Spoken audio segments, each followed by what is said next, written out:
Samantha opened her front door and nearly collapsed from shock. Her dog Max bounded inside as usual, but behind him stood a woman unlike any Samantha had ever seen. The woman had pale blue skin that seemed to shimmer in the porch light. Her eyes were large and completely violet with no whites visible, and her hair flowed like liquid silver.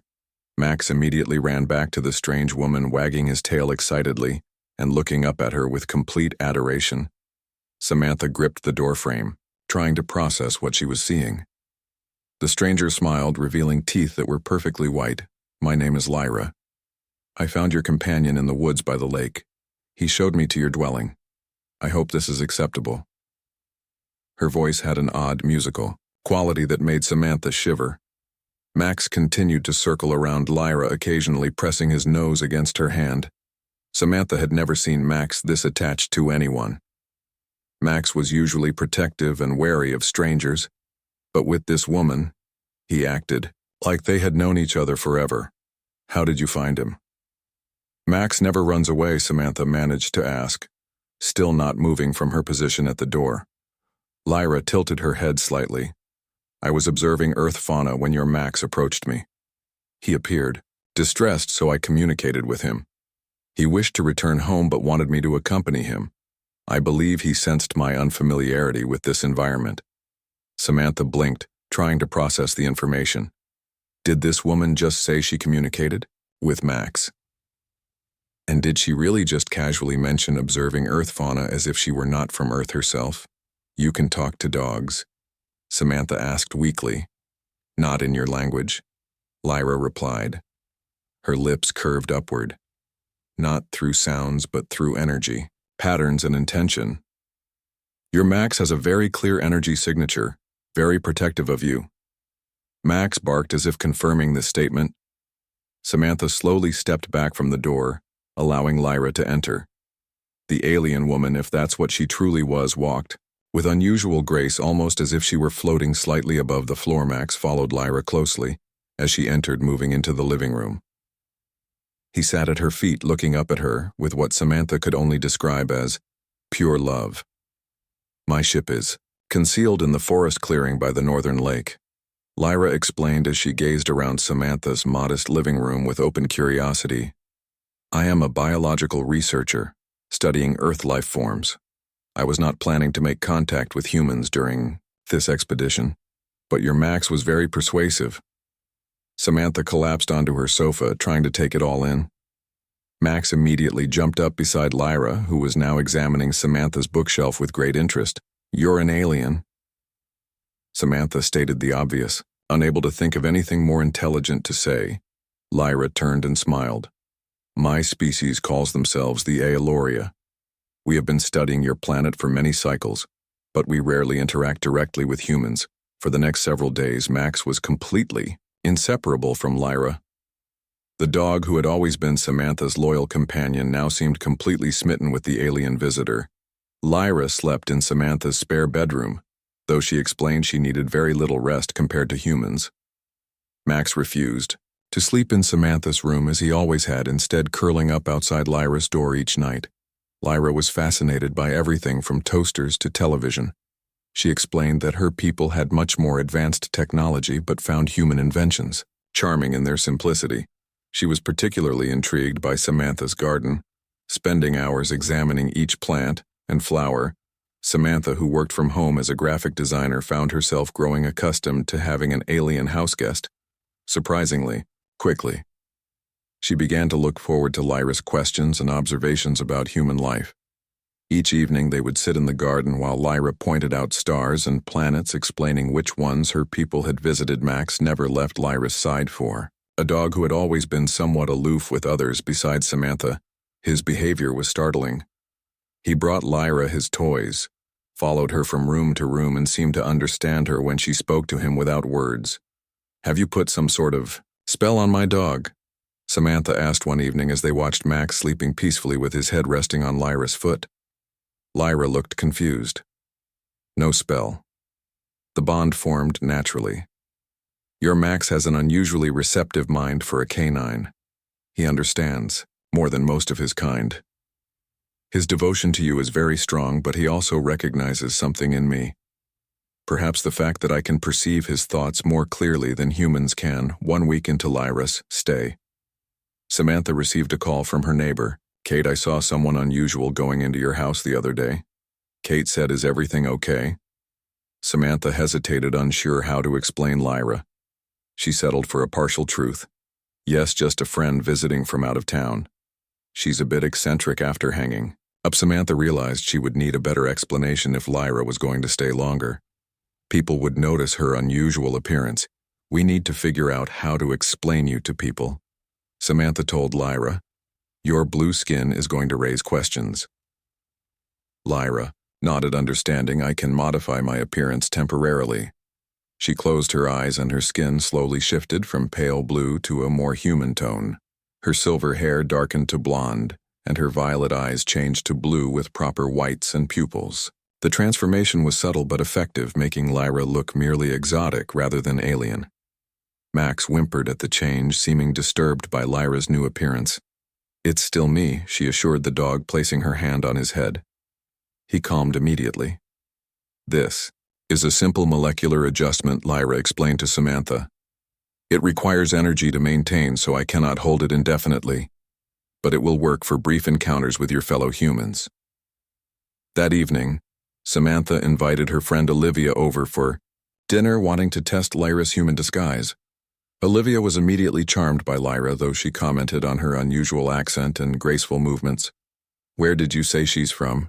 Again, Olivia asked when Lyra stepped outside with Max. Samantha fumbled for a believable answer. Sweden, she said. Finally. After Olivia left, Lyra let her disguise fade, returning to her natural blue-skinned form. Max immediately perked up, wagging his tail happily. Lyra smiled at him, and Samantha could have sworn they were having a silent conversation. What is he telling you? Samantha asked. Lyra laughed, a sound like wind chimes in a gentle breeze. He says he prefers my true form. That Earth creatures are too plain. Samantha found herself laughing too. The situation was absurd, an alien living in her home communicating telepathically with her dog. Yet somehow it felt right, as if Lyra belonged here with them. As the days passed, Samantha noticed something changing in herself as well. She found herself looking forward to her conversations with Lyra, learning about the stars and distant planets. There was something freeing about talking to someone with such a different perspective on life. It made her own problems seem smaller, her own world larger, and Max's devotion to Lyra only grew stronger each day. It was as if he had found a kindred spirit, someone who understood him completely, in a way no human ever could. Samantha sometimes felt a twinge of jealousy, but mostly she was happy to see her beloved pet so contented. They finished their second week together. Samantha realized with a start that she had grown attached to Lyra as well. Not in the same way as Max, perhaps, but the alien woman had become important to her. The thought that Lyra might someday leave filled her with unexpected sadness. The peace of their unusual arrangement was shattered early one morning when Samantha woke to the sound of Max barking frantically. She rushed downstairs to find Lyra standing by the window, her body tense. Max stood beside her, hackles raised. What's wrong? Samantha asked. Still groggy from sleep. Others have come, Lyra said quietly. Her voice had lost its musical quality, replaced by something sharper. More of my kind, but not my research team. They are hunters. Samantha moved to the window, peering out. She could see nothing unusual in her backyard. Just the early morning mist rising from the grass. Lyra pointed to a patch of sky. You cannot see their ship. It is cloaked, but it is there. They are searching for me. Why? Samantha asked. Why would they hunt you? Lyra turned to her violet eyes, troubled. My people are divided. The Eloria have debated for cycles whether to make contact with humans. Some believe you are not ready, that you would react with fear and violence. Others, like my research team, believe in peaceful observation and gradual introduction. The hunters belong to a faction that wishes to subjugate your planet. They believe humans are too dangerous to be allowed free development. Max growled low in his throat still. Staring out the window, he senses them. Lyra explained. They are scanning this area. I must leave or they will find me. And if they find me, they will find you. The thought of Lyra leaving made Samantha's heart sink, but the fear in the alien's eyes was real. Whatever these hunters were, Lyra was genuinely afraid of them. What can we do? Samantha asked. I must return to my ship. Lyra said. I can send a distress signal to my research team. They can help me, but I must reach the ship first, before Samantha could respond. Max began barking more urgently, pawing at the door. They are coming, Lyra whispered. They have detected my energy signature. Samantha made a quick decision. Take my car. The keys are by the door. You can drive, right? Lyra nodded. I have studied your vehicles. They are primitive but functional. Outside, a strange humming filled the air, growing louder. Max continued to bark, his eyes fixed on something Samantha couldn't see. Lyra grabbed Samantha's hands. Her touch was cool and tingled slightly. You have shown me kindness when you had no reason to. I will not forget this. There was no time for a proper goodbye. Lyra quickly changed her appearance to her human disguise and rushed out the back door. Samantha followed with Max close behind. The dog seemed torn, whimpering as he looked from Samantha to Lyra go with her. Samantha said suddenly, Max can protect you. Lyra hesitated. Her disguise flickered slightly, revealing her blue skin underneath before stabilizing again. He is your companion, Lyra began, and he loves you. Samantha interrupted. He wants to go, I can see it. Please take him. Keep him safe.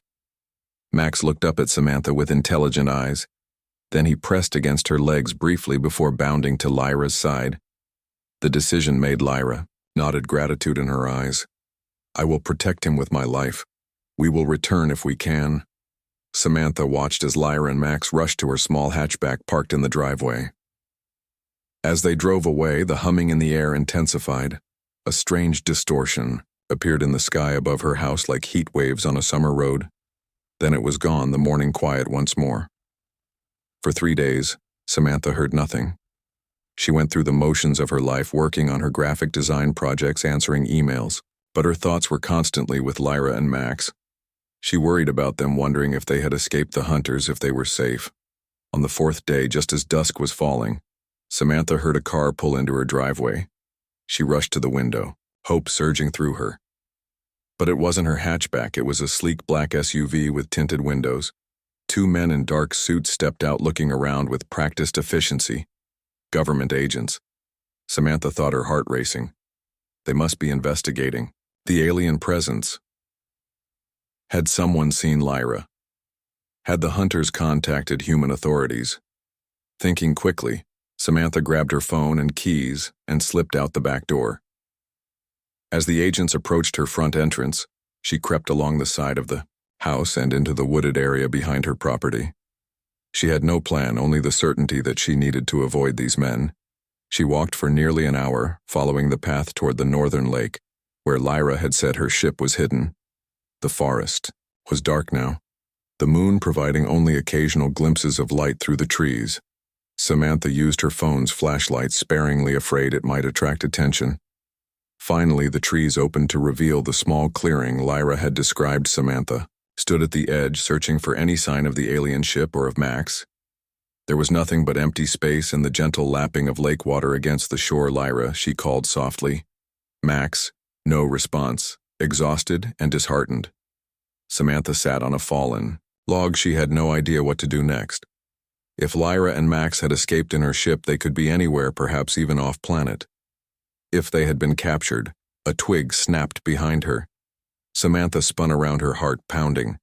A figure emerged from the trees. It was a woman, tall, with short red hair and eyes that seemed to reflect the moonlight oddly. You are Samantha, the woman said. Her voice had the same musical quality as Lyra's. Yes. Samantha stood up cautiously. Who are you? I am Naya of the Aloria Research. Team Lyra sent us to find you. Relief flooded through Samantha. Is she safe? Is Max with her? Naya nodded. They reached the emergency outpost. The hunters tracked them briefly, but Lyra was clever, and your Max, he proved quite resourceful. What about the men at my house, Earth authorities? Naya explained. The hunters alerted your government to a potential alien incursion. They do not want peaceful contact. They seek to create fear and misunderstanding between our peoples. Can I see them? Samantha asked. Lyra and Max. Naya hesitated. Our outpost is far from here and not easily accessible to humans. Please. Samantha said, I need to know they're okay. Naya studied her for a long moment, then nodded. Very well, but we must be quick. The hunters may still be searching, and your Earth authorities are also looking for you. She led Samantha deeper into the forest to a small cave hidden behind a waterfall. Inside, instead of stone walls, was a sleek, metal corridor illuminated by soft blue light. This is just a transport hub, Naya explained as they walked. Our research base is located elsewhere. At the end of the corridor was a circular platform. Naya gestured for Samantha to join her on it. Once they were both standing in the center, the floor beneath them began to glow. Prepare yourself, Naya said. This may be disorienting for a human. Before Samantha could ask what she meant, a bright light enveloped them. Her body tingled, and for a moment she felt weightless. Then the sensation passed, and they were standing in a large room with curved walls and ceiling made of some transparent material. Beyond, she could see stars, countless stars, closer and more brilliant than she had ever seen them from Earth. Are we in space? Samantha gasped. Low orbit. Naya corrected. Come, Lyra is waiting. She led Samantha through several more corridors, each filled with technology unlike anything she had ever seen. Other Eloria passed them, some nodding and greeting, others watching Samantha with open curiosity. All had the same blue skin and violet eyes as Lyra, though their hair colors varied from silver to deep blue. Finally, they reached a door that slid open at their approach. Inside was a small room with comfortable-looking furniture that seemed to be made of some living material that shifted slightly to accommodate the body. Lyra stood by a large viewport staring out at the earth below. Her back was to the door, but she turned as they entered. Her face lit up with a smile that made her whole being glow slightly. Samantha, she said warmly. Before Samantha could respond, a familiar bark echoed through the room and Max came bounding toward her. He looked exactly the same, his tail wagging furiously as he jumped up to greet her. Max. Samantha dropped to her knees, hugging her dog tightly. He licked her face excitedly before turning back to look at Lyra. He has been a tremendous help. Lyra said he detected the hunters when our sensors could not, and he seems to have a natural ability to navigate our mental communication network.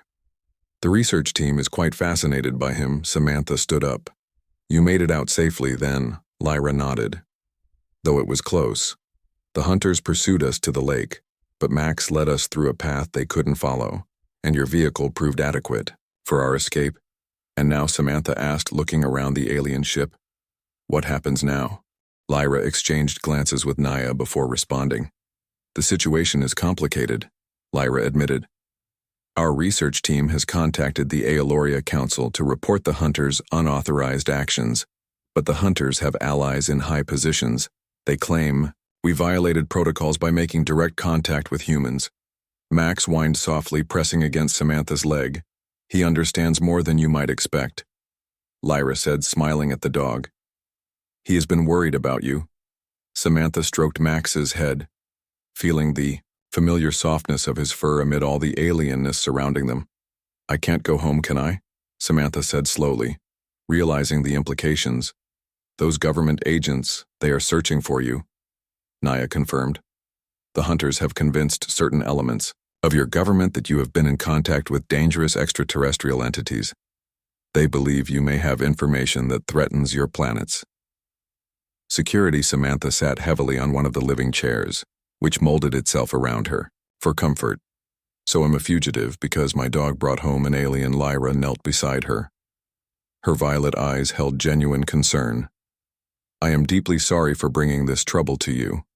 My research mission was supposed to be purely observational. I don't blame you, Samantha assured her. It was Max who found you. She scratched behind her dog's ears affectionately.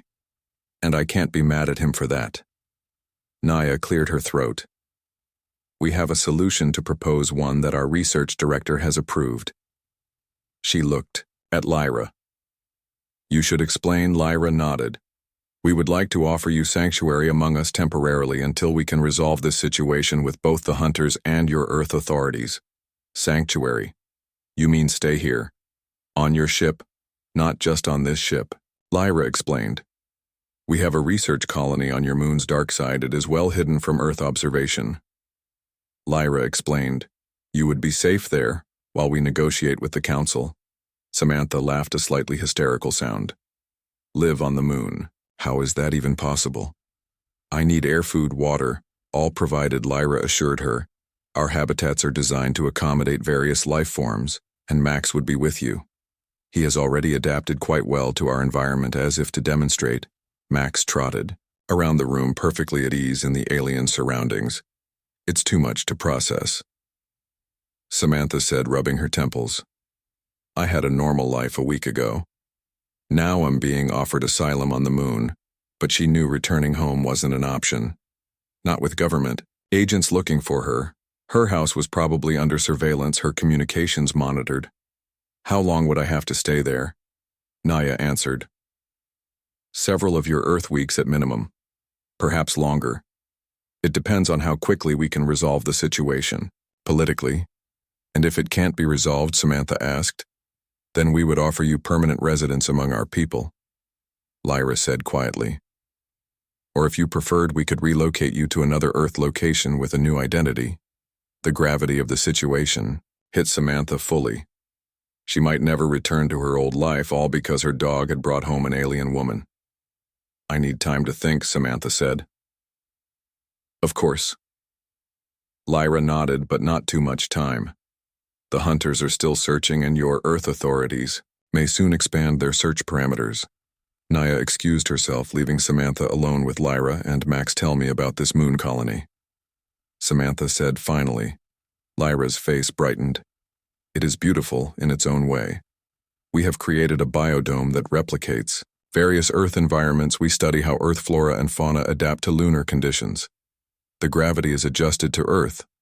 Normal for comfort, Max barked excitedly. Yes, Lyra laughed, responding to something only she could hear. There is plenty of space to run. Max can really talk to you, Samantha asked. Not in words as you understand them, Lyra explained, but in emotions, images, intentions. His mind is quite sophisticated for a canine. He has a very strong protective instinct toward you. You are his pack. His family. Max laid his head on Samantha's knee, looking up at her with his soulful brown eyes. I'd have to give up everything, Samantha said. My work. My friends. Your work could continue, Lyra suggested. We have communication technology that can connect securely with Earth systems. You could send your designs without anyone tracing your location, and my friends would think I just disappeared, Samantha said sadly. It would be temporary, Lyra assured her. The hunters cannot maintain their deception forever. Our council will eventually determine the truth. Max whined again, nudging Samantha's hand with his nose. He wants you to come with us. Lyra translated. He says his home is where you are. Tears filled Samantha's eyes. She had never expected her life to take such a dramatic turn. But looking at Max so comfortable with Lyra and considering the alternative of running from government agents on Earth, the decision was becoming clearer. Show me, Samantha said suddenly. Show me this moon colony. Then I'll decide, Lyra smiled. We can do that. The journey takes only a few of your Earth hours. As they prepared to depart for the moon colony, Samantha was given a tour of the research ship. She marveled at the technology so far beyond anything humans had developed. The Aloria moved through the ship with fluid grace, their blue skin occasionally shifting with subtle patterns that Lyra explained was a form of emotional expression. Other researchers approached Samantha, curious about the human in their midst. Most spoke English, though, with the same musical accent as Lyra. Some asked polite questions about Earth culture and human biology. Others simply observed her with scientific interest. Max stayed close to both Samantha and Lyra, moving between them as if ensuring both were always in his sight. The dog seemed completely at ease in the alien environment, responding to the Aloria's telepathic communications with barks or tilts of his head. "I still can't believe he's so comfortable here," Samantha commented. As Max trotted alongside an Aloria researcher who had beckoned to him, dogs are more adaptable than humans in many ways. Lyra explained. They live in the present moment. They accept what is rather than worrying about what should be. And Max has a particularly open mind. He sees us as simply different, not alien or threatening. The ship accelerated toward the moon, though Samantha felt no sensation of movement. The transparent walls showed Earth receding, a blue marble growing smaller behind them. "It's beautiful," Samantha whispered, pressing her hand against the viewport. "Many of my people were deeply moved when they first saw your planet," Lyra said, standing beside her. "It is uniquely vibrant among the worlds we have studied. The diversity of life, the intricate ecosystems, your oceans alone contain more variety than some entire planets." As they approached the moon, the ship circled to the far side, the part never visible from Earth. Samantha had expected barren gray landscape. But as they descended, she saw structures built into the lunar surface, domes of varying sizes connected by tunnels. Some glowed with internal light. "Welcome to Lunara," Lyra said.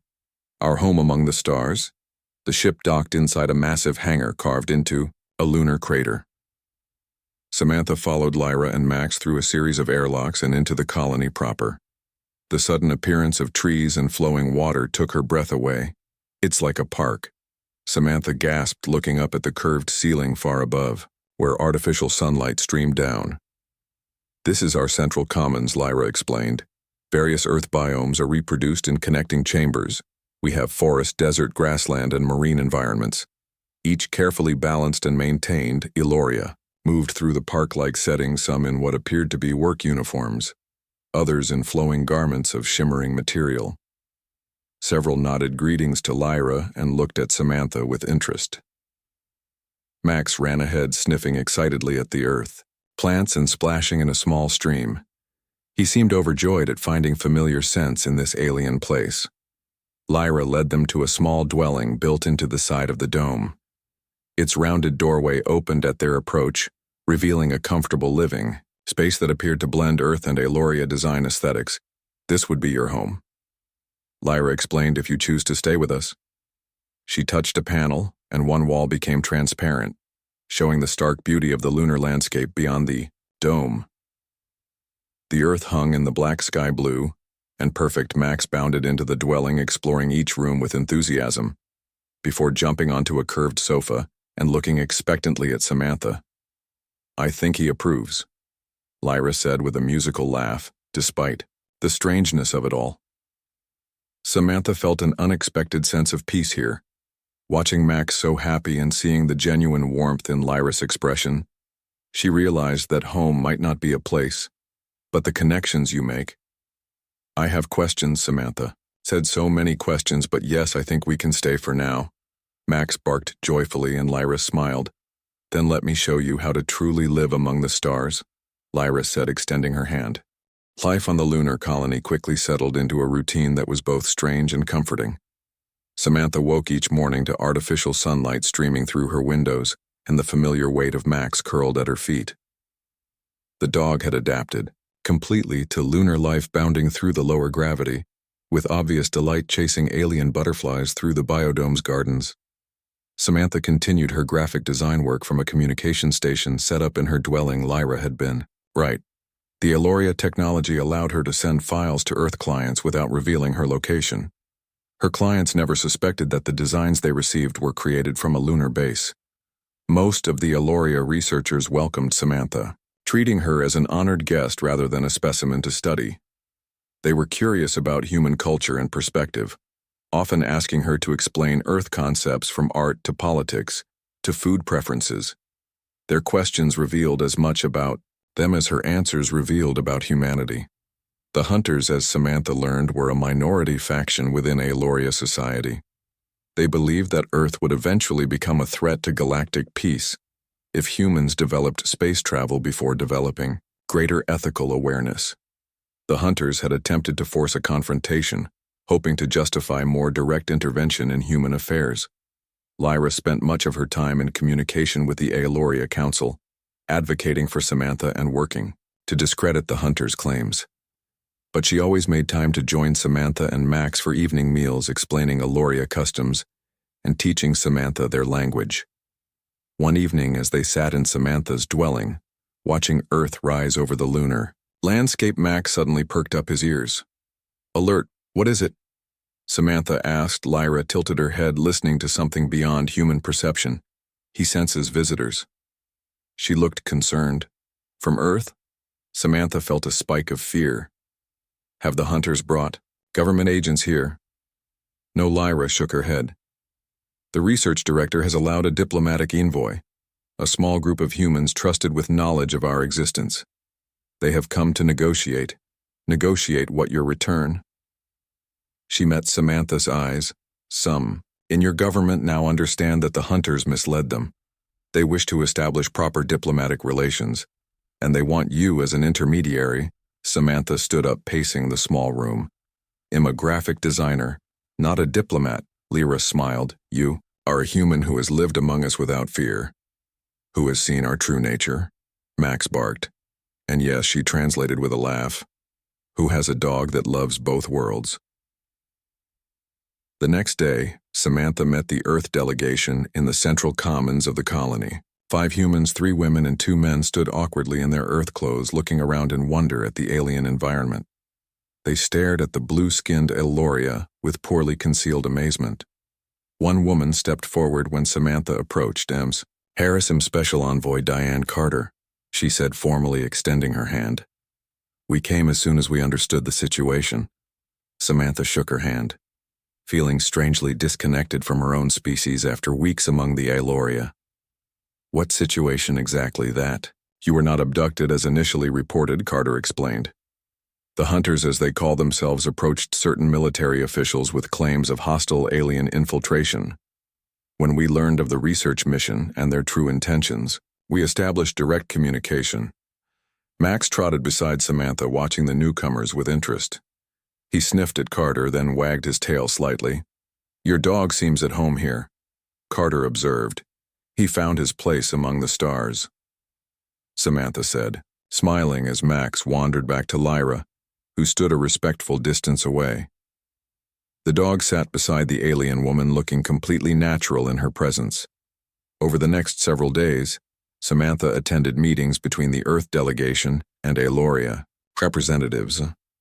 The humans were cautious but curious, eager to establish formal diplomatic relations, yet wary of sharing too much too quickly. The Aeloria were patient, explaining their long history of observation and research. "You could return home." Now, Lyra told Samantha after one particularly long session, "The danger has passed. The hunters have been recalled to the Aeloria homeworld to account for their unauthorized actions." Samantha looked around at what had become her temporary home. The curved walls of the lunar habitat, the strange yet beautiful alien plants, the Aeloria researchers who had become friends, and Lyra, who had changed her life completely. "What about Max?" she asked. "He loves it here. He loves you." Lyra knelt beside the dog, placing her hands gently on either side of his face. They communicated silently for a long moment. "Who wishes to stay with you?" Lyra said finally. "He considers you his primary bond." But what?" "He asks if I might visit sometimes." Lyra said, a hint of vulnerability. In her usually composed features, "I have grown attached to him as well, and to you." The Earth delegation prepared to return with news of first contact. The diplomatic envoy, Carter, approached Samantha on their final day. "We would like you to come back with us, Ms. Harris," she said. "Your experience would be invaluable in establishing ongoing relations. Your government is prepared to clear all misunderstandings about your disappearance." Samantha looked at Lyra, who stood nearby with Max at her side. "What would my role be exactly?" Samantha asked. "Official cultural liaison," Carter replied. "You would help interpret Aeloria communication and customs for our diplomatic team and explain human ways to them." A bridge between worlds? Bridge, Samantha repeated, the word thoughtfully. She had never imagined such a role for herself yet. Somehow it felt right. That night, Samantha sat with Lyra and Max in the garden dome watching the stars through the transparent ceiling. Max lay between them, his head on Lyra's lap while Samantha stroked his back. "I'm going back," Samantha said finally. Lyra nodded. "I sensed you would. The research director has approved regular transport between Earth and our colony. You could visit, and you could come to Earth," Samantha suggested. "Now that official contact has been established," Lyra smiled. "That would be acceptable. My research could benefit from more direct observation." Max barked happily, seeming to understand the arrangement. His tail thumped against the garden floor. "He approves." Lyra translated. 2 days later, Samantha stood in the landing bay, her few possessions packed. Max sat at her feet watching the Aloria shuttle that would take them back to Earth. Lyra approached, her expression serene, though Samantha had learned to recognize subtle patterns in her blue skin that indicated emotion. "The Council has appointed me as permanent research liaison to Earth," Lyra said. "I will follow in 3 of your Earth weeks." Samantha felt relief flood through her. She had worried about saying goodbye. "Max will be counting the days," she said. Lyra knelt to communicated silently with Max one last time. The dog whined softly, pressing his head against her hand. "He says to hurry," Lyra translated. "He has many things he wishes to show me on Earth places with interesting scents." Samantha laughed. "That sounds like him," as the shuttle lifted off carrying Samantha and Max back toward the blue planet. Samantha looked out at the lunar colony growing smaller behind them. She was returning to her world, but changed. Her life would never be the same. Max pressed his nose against the viewport, watching the colony until it disappeared from view.